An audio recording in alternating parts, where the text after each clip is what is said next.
Hello guys, for today's video guys ay ito magluluto tayo ngayon ng broccoli ito guys na may giniling na karne. Ayan guys, kakaiba yung ating recipe po ngayon. Kasi inimbento ko lang. Kung ano lang naisip ko.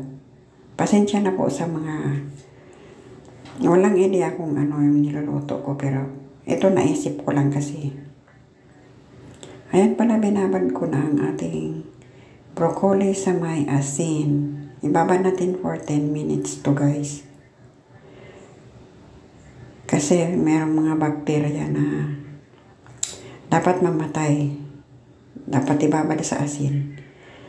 At ayan, balatan ko lang yung kanyang stock. Kasi kasama rin ito sa guys, masustansya sa broccoli.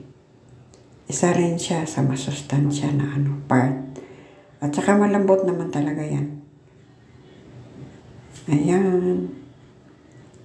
Then hihiwain lang siya ng maliliit. Siyempre hinugasan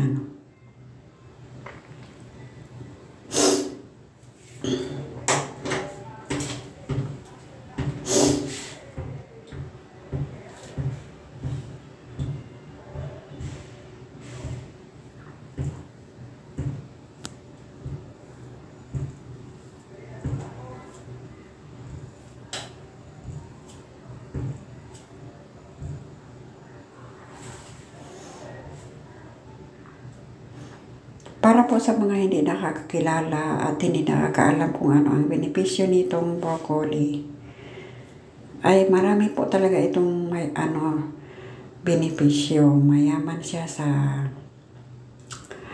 calcium, vitamin C.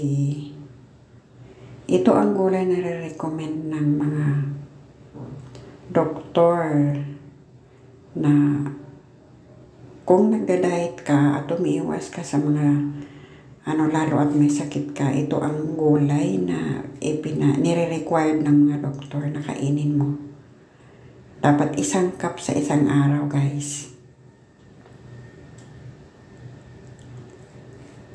Yung pagluluto pala nito ay kung po pwede ay pakuluan lang siya ng mga 5 minutes na may asin na kaunti at yun lang. Yun lang talagang simpleng luto niya. Pero ito kasing sa akin kakaiba dahil ito yung gusto ng anak ko. Gusto niya ginisa sa may karne. At ayan, ganyan. 5 minutes ko yan siya pinakuluan guys. Ayaw rin kasi ng anak ko ng half cook. Kaya, ayan. Ito ng ating giniling. Luto na siya. Yan. Idadagdag na natin ang ating broccoli. At syempre, halo-haloin na yan. Titimplahan lang siya ng mga asin, paminta at saka kaunting toyo. Yan. Kaunti lang.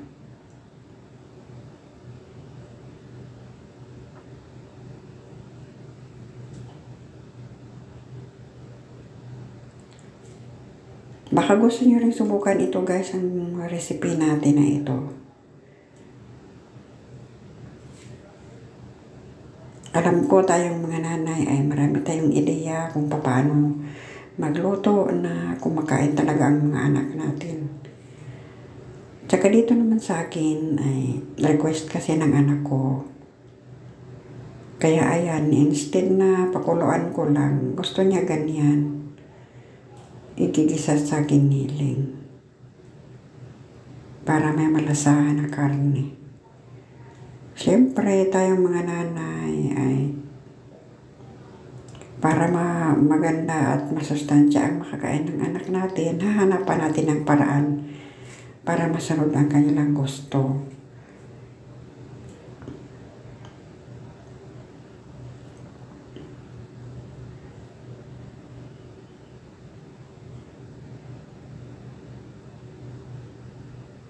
Ayan, tama na yata yung pagkaluto nito.